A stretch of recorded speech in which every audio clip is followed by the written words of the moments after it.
অষ্টমী স্নান ও নাঙ্গল বন্ধ সনাতন ধর্মাবলম্বীদের তীর্থ ও পুণ্যতীর্থ স্থান।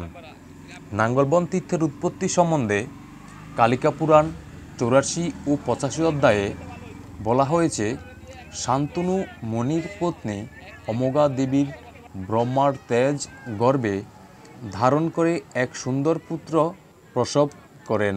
প্রসবের পূর্বে মুনি, উত্তরে কৈলাস, পূর্বে সবর্তক, দক্ষিণে গন্ধমাদন ও পশ্চিমে জরুরি এই 4 পর্বতের মধ্যে একটি কুণ্ড খনন করে রাখেন।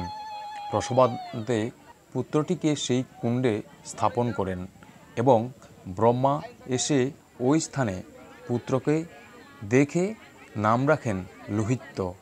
কিছুদিন পরে পুত্র জলে দেহ বিস্তার করে কুণ্ডর মধ্যে অবস্থান করেন। সেই হতে ইহা ব্রহ্মকুণ্ড নাম হয়। ক্রেতা যুগে যমদগ্নি নামে এক মুনি ছিলেন। রেণুকার সাথে তার বিবাহ হয়। তাদের ছিল 5 পুত্র সন্তান।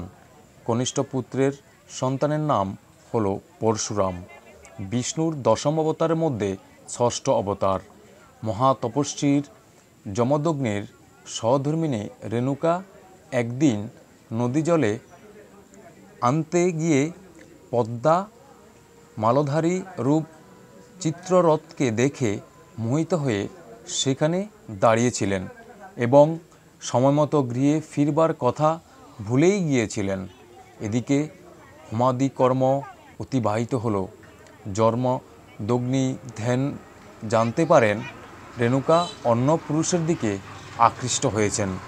রেণুকার যখন গৃহের কথা মনে পড়ল, তখন হতচকিত হয়ে দ্রুতগতিতে গৃহে এসে ক্রুদ্ধ পতির সম্মুখে অধোমুখী হয়ে দাঁড়িয়ে থাকলেন। যমদগ্নি তখন তার 4 পুত্র রুম্যবান, সুসেন, বসু ও বিশ্বাবসুকে ফল সংগ্রহ করে গৃহে ফিরে আসতে দেখে তাদেরকে তীব্রভাবে নির্দেশ দিলেন তাদের মাথার মস্তক ছেদন করতে। কিন্তু তারা সবাই পিতৃনির্দেশ পালনে পরামুখ হলেন। তখন যমদগ্নি সেই পুত্রদের অভিশাপ দিলেন, তোমরা জ্ঞানহীন জড়ের মতো হয়ে যাও।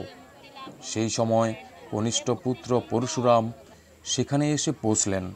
যমদগ্নি তাকে নির্দেশ দিলেন, বৎস, তোমার কোনো প্রশ্ন না করে অক্ষুব্ধ চিত্তে তোমার পাপাচারিণী জননীকে এক্ষুনি সংহার করো। পিতার প্রভাব পরশুরাম জানতেন, তাই তিনি তৎক্ষণাৎ মাতার শির ছেদন করলেন। তখন যমদগ্নির ক্রোধ শান্ত হল। তিনি প্রসন্ন হয়ে বললেন, বৎস, আমার নির্দেশে তুমি অতি দুষ্কর কর্ম সম্পাদন করেছ। এখন তোমার অভিলাষ অনুসারে বর প্রার্থনা করো। পরশুরাম বললেন, হে পিতা, যদি প্রসন্ন হয়ে থাকেন তাহলে আমার জননীর পুনর্জীবন লাভ হোক। আমি যে তাকে বধ করেছি সে কথা যেন তার স্মৃতিতে উদিত না হয়।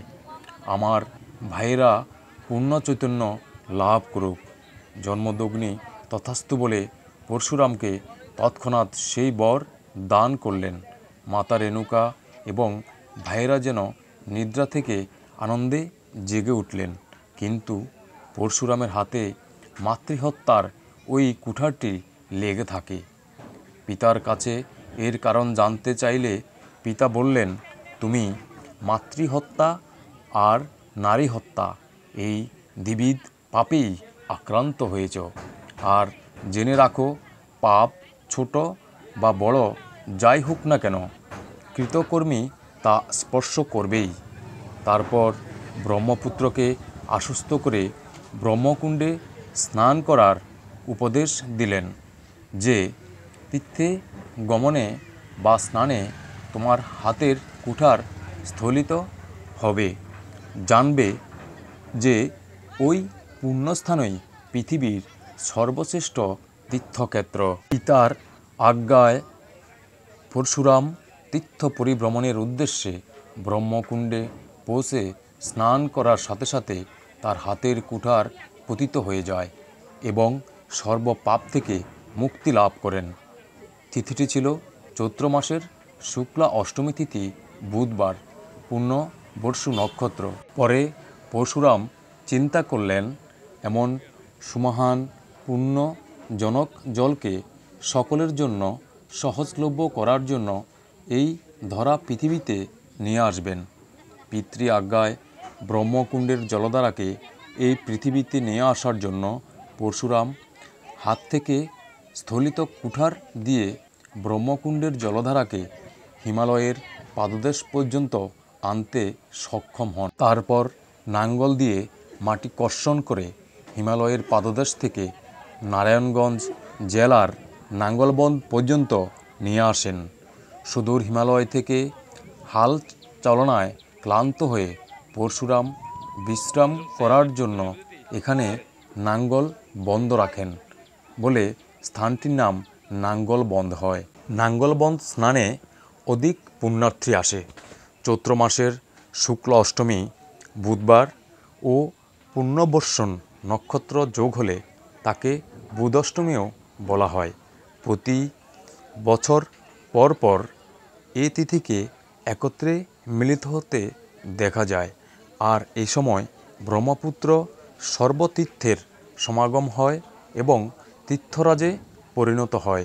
স্নান করলে সকল পাপ থেকে মুক্তি লাভ হয়, যা সনাতন ধর্মাবলম্বীরা বিশ্বাস করেন এবং প্রত্যেক বছর এই পুণ্য স্নানে এসে স্নান করে দেহ ও মনকে পবিত্র করেন।